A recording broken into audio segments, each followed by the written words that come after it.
Nous allons parler maintenant, si vous le voulez bien, de la vie conjugale. Il y a des pages magnifiques, toujours, du Père Caffarel.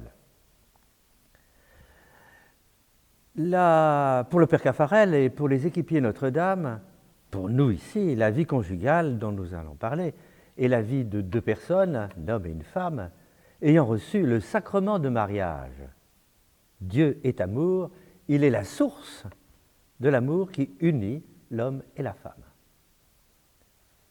Permettez-moi un souvenir alors personnel. Je me souviens, c'était boulevard Saint-Germain, un après-midi. Je vois s'avancer deux grands amis, de toujours d'ailleurs. J'avais célébré quelque temps auparavant leurs 30 ans de mariage. Voilà, ils marchent la main dans la main, un peu sautillant, tellement ils étaient heureux. C'était magnifique à voir. Et je n'ai pas osé m'approcher. Peut-être, sûrement d'ailleurs par respect pour ce mystère, cette joie qui les animait tous les deux ensemble. Et il m'est venu à l'esprit, en les voyant, mais c'est Dieu qui passe. Si l'homme et la femme sont image et ressemblance de Dieu, eh bien Dieu était là. Dieu passe. Et cet émerveillement m'est toujours resté dans le cœur. Dieu habite l'amour humain. Nous allons regarder cela avec la tradition liturgique de l'Église, et puis ensuite, après quelques grandes pages du Père Caffarel, et puis ensuite, nous verrons quelques conséquences de tout ce que je viens de dire. Donc d'abord, l'amour chrétien, selon la tradition liturgique et selon la manière dont vous vous êtes mariés. Donc, pour commencer, rappelons les deux manières de parler de l'amour chrétien dans la liturgie du sacrement de mariage. D'abord, la liturgie emploie, et c'est ainsi que vous avez dû choisir des oraisons pour la célébration de votre mariage, d'abord la liturgie emploie le langage luxuriant de la Genèse. Dieu créa l'homme à son image, il les créa hommes et femmes. Il les créa. La méditation de cette affirmation de la foi est infinie. Disons simplement ceci, ce n'est pas l'homme qui est à l'image de Dieu, ce n'est pas la femme non plus qui est à l'image de Dieu, encore qu'on peut très bien le dire, et je comprends et c'est juste. Mais pour être plus précis, c'est l'homme et la femme, ensemble, qui sont à image et ressemblance de Dieu. L'amour de Dieu habite leur amour. Il y a une circulation d'amour en Dieu, Père, Fils et Saint-Esprit. Il y a une circulation d'amour, et cette circulation d'amour, elle s'incarne dans la circulation d'amour entre l'homme et la femme. C'est magnifique, c'est ça l'image fondamentale. Leur amour, donc, c'est Dieu qui passe. L'amour se manifeste dans cet amour réciproque de l'un et de l'autre. L'amour de Dieu se manifeste dans l'amour humain. C'est pour ça que j'ai fini par le raconter quelques années après à ces deux-là, et j'étais tout ému. C'est Dieu qui passe. Une autre parole est employée, notre image, qui est une réalité, est employée aussi dans la liturgie, c'est, et vous aimez cela, par respect dans l'Épître aux Éphésiens, chapitre 5, par respect pour le Christ, soyez soumis les uns aux autres. Je n'ose dire la suite, les femmes à leur mari, comme... Voilà, ça risque de faire flémir. Mais vous les hommes, qu'est-ce qui est dit après? Vous les hommes, aimez votre femme à l'exemple du Christ. Il a aimé l'Église, il s'est livré pour elle. Le sens est clair. Il y a l'amour luxuriant de la Genèse, il y a aussi la croix au cœur de l'amour. La simple expérience de quelques années de mariage le montre. Ce n'est pas d'ailleurs forcément tant la souffrance qu'un amour, et nous allons le redire, un amour qui est donné jusqu'au bout, totalement, et qui demande toujours de se déporter. L'autre est premier, pas moi. et réciproquement. Donc la grandeur du mariage vient de la ressemblance de l'amour humain avec l'amour de Dieu. La circulation d'amour, mais du Père, Fils et Saint-Esprit, mais aussi de la croix, le don total jusqu'au bout. Voilà la première chose à dire, c'est l'amour chrétien selon, et qui est la base selon la liturgie. On va reprendre les choses autrement, c'est la deuxième partie qui est évidemment un peu plus longue, la source de l'amour chrétien selon le Père Caffarel. Nous pouvons maintenant avancer plus avant et voir ce qu'en en dit de ce fondement qui unit les uns aux autres. Dans une conférence qu'il a donnée aux responsables des équipes, c'était à Bruxelles, le 24 octobre 1965, le Père Caffarel parle de la source de l'amour et il précise ce que nous enseigne la foi. Le mot amour conjugal n'est pas employé dans le texte, dans la conférence. C'est l'amour fraternel, la charité, mais c'est toujours, de toute façon, cette réalité-là que désigne le Père Caffarel. Je le cite, écoutons-le. La charité, donc l'amour, n'est pas un amour quelconque. La charité ne surgit pas du cœur humain comme de sa source. Il n'y a qu'une source à la charité, à l'amour. Et il faut être branché sur cette source si on veut la posséder dans son cœur. Cette source, c'est la communauté trinitaire. Devant Dieu qui est source de l'amour, échangez vos consentements. Nous lisons « Dieu est amour ». Nous comprenons bien, Dieu est agapé, cet amour original, cet amour divin, et dans la mesure où nous sommes branchés sur Dieu, alors cet amour divin habite nos pauvres cœurs d'hommes. Et cet amour divin passe à travers nous vers les autres. Ainsi donc, la Sainte Trinité est la seule source d'amour, de l'amour fraternel, de l'agapé. Elle n'est pas seulement la source, elle en est aussi l'exemple. On ne peut bien parler de l'amour fraternel que si l'on contemple l'amour du Père et du Fils dans l'unité du Saint-Esprit. Notre Dieu est communauté d'amour. Il y a l'aimant, il y a l'aimé, il y a l'amour. Il y a le Père, l'aimant, il y a le Fils, l'aimé, il y a l'Esprit Saint, l'amour. Il explique, Caffarel. Le Père, c'est la plénitude jaillissante. On pourrait ainsi définir son amour. Aimer, c'est se donner sans réserve, sans intermittence, dans un élan de générosité. Générosité, c'est le grand mot de l'amour paternel. L'amour du Fils. On pourrait le définir ainsi, aimer pour le Fils, c'est s'ouvrir au grand don du Père. C'est recevoir son être du Père. Et à l'exemple de ce Père, on en reçoit l'être et la vie, c'est donc se donner. Mais cet amour de don, s'il peut être défini par une phrase identique à celle que j'ai employée pour définir l'amour du Père, cependant, cet amour de don sera caractérisé par un mot différent pour le Fils. Aimer pour le Fils, c'est se donner sans réserve, sans intermittence, dans un élan. Je ne dis pas de générosité comme il s'agit du Père, mais un élan d'action de grâce, puisqu'il reçoit tout du Père. Le Fils est action de grâce, il retourne tout ce qu'il reçoit, cela rejaillit en action de grâce. Une Eucharistie joyeuse. D'un côté, générosité du Père, de l'autre, action de grâce du Fils, bondissement de gratitude. Et enfin, pour définir l'amour du Saint-Esprit, il faut comprendre que pour le Père et pour le Fils, s'aimer, c'est se donner l'un à l'autre pour se donner ensemble à cette troisième personne qu'est l'Esprit Saint. Et vous, pères et mères de famille, dit le père Caffarel, vous pouvez comprendre cette définition. N'est-ce pas la définition même, sur un plan humain, de votre amour conjugal, se donner l'un à l'autre pour se donner à un troisième, à l'enfant qui vous est donné? Petite image, lointain reflet, mais de ce mystère de l'amour du Père et du Fils.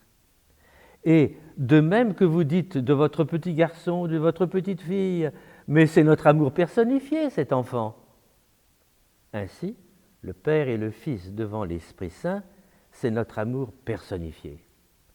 Aimant, aimer, amour, c'est ainsi qu'on peut définir les trois personnes divines, et si vous le voulez encore, donner, accueillir, communier. Donner, accueillir, communier. Voyez-vous un peu mieux pourquoi je vous disais que si l'on veut bien parler de charité fraternelle, d'amour, il faut se tourner vers la communauté trinitaire. Il faut voir en elle la source de la charité, la seule source de la charité. Il faut voir en elle l'exemple de toute charité. L'homme et la femme, l'amour à ressemblance, image de Dieu. C'est ce qu'il dit. Magnifique réalité du sacrement de mariage, dans l'amour humain, se manifeste l'amour divin. S'incarne. Tout au long de la vie conjugale, l'homme et la femme vont apprendre à vivre de la vie de Dieu.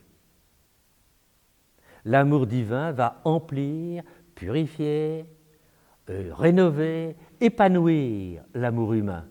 Dieu s'est fait homme et toute notre vie en est transformée. Troisième partie. Conséquence de cet amour chrétien. Habité, l'amour humain, habité par l'amour de Dieu. Le père Caffarel, dans cette conférence à Bruxelles, en 1965, en donne un certain nombre, je n'en retiens que deux. La première, aimer d'abord en l'autre l'enfant de Dieu. Aimer d'abord en l'autre l'enfant de Dieu. Écoutons le père Caffarel. L'amour est suscité dans notre cœur par la vue d'un autre être, de sa beauté, de son amabilité.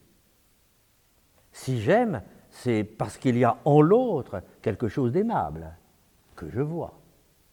Mais en cet être qui est en présence de moi, il y a plusieurs niveaux d'amabilité. Et les différents niveaux commandent un amour original. Il y a le niveau physique, les qualités de son corps. Les qualités de son corps éveillent un amour physique chez moi. Mais il y a un autre niveau d'amabilité chez les êtres, c'est le niveau moral. Les qualités de sa personnalité éveillent en moi un amour moral.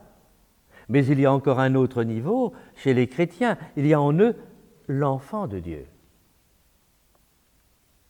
Et la vue de l'enfant de Dieu dans un être éveille en moi un amour d'une qualité nouvelle, si j'ai la grâce, bien sûr. Et cet amour, c'est la charité. Permettez un exemple personnel. Je me souviens très bien, c'était à Paris, dans mon couvent. Je me souviens d'un jeune couple dont j'avais célébré le mariage 1 an plus tôt. C'était à la sortie de la messe. Et le jeune homme me dit, en se tournant vers sa femme, qui était un peu plus loin, qui n'a pas entendu peut-être d'ailleurs, il me dit, voyez-vous mon père, ce que j'ai aimé tout de suite en elle, c'est son âme. Il y avait de la lumière dans ses yeux, un reflet de la lumière qui habitait son épouse. Il regardait sa femme à travers d'abord la lumière de Dieu, cet être de lumière, de resplendissant, qui transfigurait, d'ailleurs elle était très belle, et qui resplendissait sur ce qu'elle était. On n'oublie pas une telle confidence. Il regardait sa femme ainsi, il montre la beauté, cela montre la beauté du mariage. Et le Père Caffarel de conclure cette première conséquence de l'amour de Dieu incarné dans l'amour humain. Voici le texte. Le niveau d'amabilité commande le niveau d'amour. Ce que je regarde dans un être commande l'amour que j'aurai pour cet être. L'agapé fraternel dont nous parlons, c'est précisément cet amour de deux enfants de Dieu, l'un pour l'autre, qui ont décidé de se connaître d'abord par leur visage d'enfants de Dieu. J'ai vu son âme. La difficulté, c'est que parfois le visage d'enfant de Dieu est comme un de ces tableaux recouverts de patine, peut-être recouvert de poussière, et il faut beaucoup de perspicacité, de foi, pour découvrir le visage d'enfant de Dieu de notre interlocuteur, de notre conjoint, de notre enfant, de notre coéquipier. Et puis, découvrant le visage d'enfant de Dieu d'un être, il faut non seulement découvrir sa beauté actuelle, mais sa beauté possible. Voir l'autre, dans mon expression à moi en tous les cas, de voir l'autre en son devenir. Devant votre tout petit bout de chou d'enfant, baptisé, vous apercevez, vous devinez votre regard de foi rejoint le visage d'enfant de Dieu. Mais au-delà de ce qu'il est aujourd'hui, il faut essayer d'entrevoir le visage du saint unique qu'il doit devenir. Et du coup, surgira en vous une charité débordante parce que vous comprendrez qu'il faut l'entourer de beaucoup d'amour pour faire éclore le saint que Dieu attend de lui. Donc, d'abord, voir en l'autre l'enfant de Dieu. Et aussi, aimer l'autre de l'amour même de Dieu. Une autre conséquence de cet amour divin présent dans notre amour humain est magnifiquement montrée par le Père Caffarel. Pour aimer de charité, il faut avoir le cœur de Dieu. Nous connaissons les paroles du prophète Ézéchiel, nous les chantons souvent. Je vous donnerai un cœur nouveau, je vous donnerai un esprit nouveau. Écoutons encore, toujours, le Père Caffarel. Pour aimer de charité, il faut avoir le cœur de Dieu. Je m'explique. Je vous l'ai dit tout à l'heure, cet amour n'a pas sa source dans le cœur de l'homme, mais dans le cœur de Dieu. Devant Dieu qui est source de l'amour, échangez votre sentiment. Il faut être branché sur ce cœur de Dieu. Et la charité dans votre cœur, c'est un don de Dieu. Ce n'est pas un effort de vous. C'est d'abord un effort de nous. C'est un effort de lui, de moi, si je puis dire. L'Ancien Testament, notamment le prophète Ézéchiel, pour nous laisser entrevoir ce don de Dieu qu'est la charité, employait une formule concrète, très parlante. Je vous lis Ézéchiel, chapitre 36, verset 26. Elle est connue. Je vous donnerai un cœur nouveau, je mettrai en vous un esprit nouveau. J'ôterai vos poitrines le cœur de pierre et votre cœur humain, qui est un cœur de pierre, et Dieu vous donnera un cœur de chair, c'est-à-dire un cœur habité par la tendresse divine. Notre cœur de pierre. Comment éviter de faire ce constat terrible, difficile à regarder en face parfois, malgré tous nos efforts, malgré notre désir d'aimer, d'être aimé, nous ne savons pas aimer. Nous sommes des pauvres. Le Père Caffarel nous le rappelle, mais avec une grande espérance. Je le cite. Il n'y a que le pauvre, celui qui confesse qu'il n'est pas capable d'aimer. Et l'homme n'aime pas confesser qu'il n'est pas capable d'aimer. C'est la grande humilité de découvrir que l'on n'est pas capable d'aimer. Et ça, peut-être le grand désespoir de découvrir que l'on n'est pas capable d'aimer, mais c'est la grande merveille pour le chrétien de savoir que si son pauvre cœur humain n'est pas capable d'aimer, Dieu est capable de lui donner un cœur nouveau pour aimer sa femme, ses enfants, son mari, ses amis. Attitude de pauvreté devant Dieu. Et alors, le chrétien, dit le père Caffarel, fait cette expérience merveilleuse. Il découvre en lui un élan d'amour qu'il ne connaissait pas et qui n'est pas humain. Il le comprend bien, qui est vraiment l'élan d'amour de Dieu. Et c'est pourquoi Saint Jean dit « Quiconque aime est né de Dieu et connaît Dieu ». Comment puis-je connaître Dieu quand j'aime? Mais je connais Dieu en découvrant moi-même l'élan d'amour de Dieu qui va vers un être. C'est ça l'incarnation. Et c'est une manière de le connaître que de communier à cet élan qui me traverse et qui se jette vers un être. Dans l'amour conjugal, comme dans tout amour, la vocation religieuse, la vocation sacerdotale, qui sont toutes des vocations de l'amour.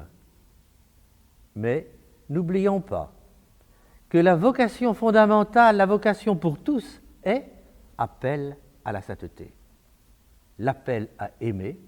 Et cet appel, c'est la vocation baptismale. La vie baptismale, c'est la réponse à la vocation universelle d'aimer. La vie baptismale est la vie des pauvres. Nous sommes tous des pauvres, appelés à aimer de l'amour même de Dieu. La vie chrétienne, c'est l'amour de Dieu, Père, Fils et Saint-Esprit, qui fait sa demeure en nous, qui vit en nous qui vivons en Dieu, quelle que soit notre pauvreté.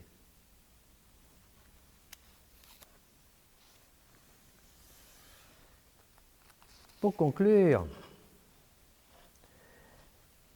elle sera un peu plus long d'ailleurs, il n'est pas possible de tout rapporter ce que dit le père Caffarel sur la vie conjugale. Pourtant, avant de vous dire quelques mots sur le pardon, je finirai là, je voudrais insister sur la place centrale, décisive de Dieu dans le cœur, dans la vie des couples, comme dans celle de tous les chrétiens. Dans un livre que j'aime beaucoup, Amour, qui es-tu? On ne trouve pas ça dans la bibliothèque. Amour, qui es-tu? Publié en 1971 aux éditions du Feu Nouveau, une maison d'édition du père Caffarel, il présente quelques grandes pages sur l'amour, écrites par des écrivains contemporains, et le père Caffarel fait toujours après un bref petit commentaire qui sont des perles, des joyaux. Voici quelques exemples. D'abord, on ne réussit pas en amour comme en affaires. En mettant l'âme entre parenthèses. C'est au niveau même de l'être intérieur que doivent se réaliser la communication et la communion. Et ce n'est pas si simple. Il faut que chacun loyalement recherche, découvre et accepte sa propre vérité profonde et celle de l'autre. Et encore quelque chose d'autre.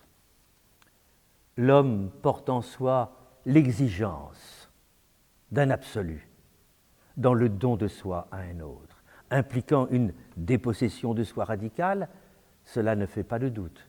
Mais s'il consent ce don absolu à un autre que Dieu, il devient par là même captif de cet autre et abdique la liberté de se livrer à Dieu.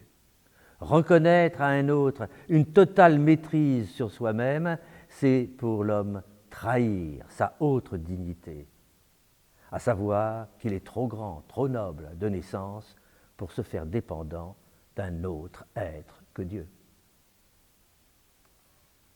Et enfin, Aragon l'a bien vu. Le goût de l'absolu est plus répandu que la grippe. Il devrait dire, le goût de l'absolu n'est absent d'aucun être humain. Telle Bérénice, s'imaginant qu'elle va trouver l'infini dans le fini d'un banal garçon. Tels tous ces hommes ou toutes ces femmes qui brûlent et détruisent l'être qu'ils aiment au feu de leur insatiable exigence d'absolu. Ils portent l'enfer en eux, avec eux, que leur conseiller. D'éteindre ce feu, mais ce serait éteindre leur âme. Qu'ils croient plutôt à l'existence de cet absolu et la possibilité de le rejoindre, mais qu'ils renoncent à l'espérer d'un être humain. N'est-ce pas alors les inviter à négliger tout ce qui n'est pas Dieu, et singulièrement négliger l'amour, à ne voir en ce dernier amour qu'une trompeuse promesse? Non, l'amour humain n'est pas trompeur, mais la promesse qu'il fait, que sa raison d'être la plus profonde est de faire.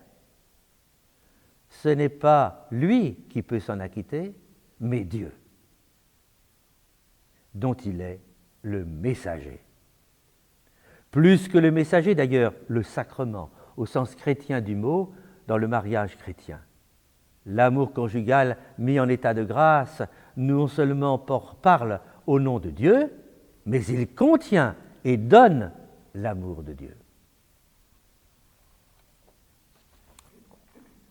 Pour terminer, je voudrais vous lire un récit extraordinaire sur le pardon. Pas besoin de faire un commentaire, c'est totalement clair.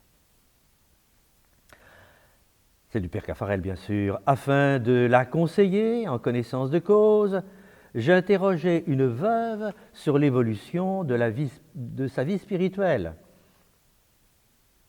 Et la veuve raconte. C'est à Serge, mon mari, que je vois ma vie intérieure, que je dois ma vie intérieure, dit-elle. Plus précisément à son attitude envers moi lors d'une phase peu glorieuse de ma vie conjugale. Mariée depuis 5 ans, mère de 2 enfants, je lui étais infidèle. Je l'aimais pourtant. Ne voulant pas saccager son bonheur, je veillais à ce qu'il ne pût rien soupçonner. Son amour pour moi, d'une exceptionnelle qualité, s'approfondissait de jour en jour. Au cours d'une veillée, je m'en souviens comme si c'était hier, il m'exprima, en termes qui m'atteignirent au cœur, sa tendresse, son estime, son admiration. C'en était trop. Je laissais échapper, si tu savais. Je sais, me répondit-il. Ces mots firent exploser en moi une indignation aussi violente qu'injuste. Alors, pourquoi me jouer cette affreuse comédie? De 2 choses l'une, ou tu ne souffres pas de ce que tu sais, et c'est la preuve que tu ne m'aimes pas, ou tu es bouleversé et ta sérénité n'est que mensonge. J'étais hors de moi, agressive, railleuse, blessante. Il attendit que le rage fût apaisé. Puis, calmement, gravement, tendrement, il ajouta « Comprends, depuis 6 mois, j'ai cruellement souffert, mais ma souffrance à moi était supportable, car elle ne m'abîmait pas. Tandis que toi, ton mal t'abîmait, chose intolérable à mon amour. Je vis clairement ce que j'avais à faire. Cela seul que je pouvais faire. T'aimer plus encore qu'auparavant, pour que tu ressuscites à l'amour, et que cet amour tout neuf, non seulement brûle ton mal à sa flamme, mais te fasse un cœur nouveau, une pureté nouvelle, une beauté plus rayonnante que jamais. Et de fait, l'amour de Serge fit de moi cet être nouveau.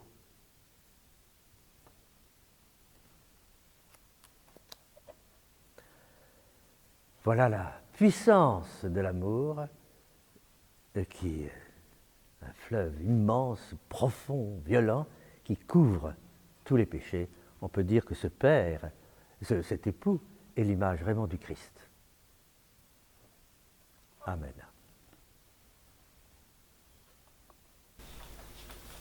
Merci Père pour cet enseignement sur la vie conjugale.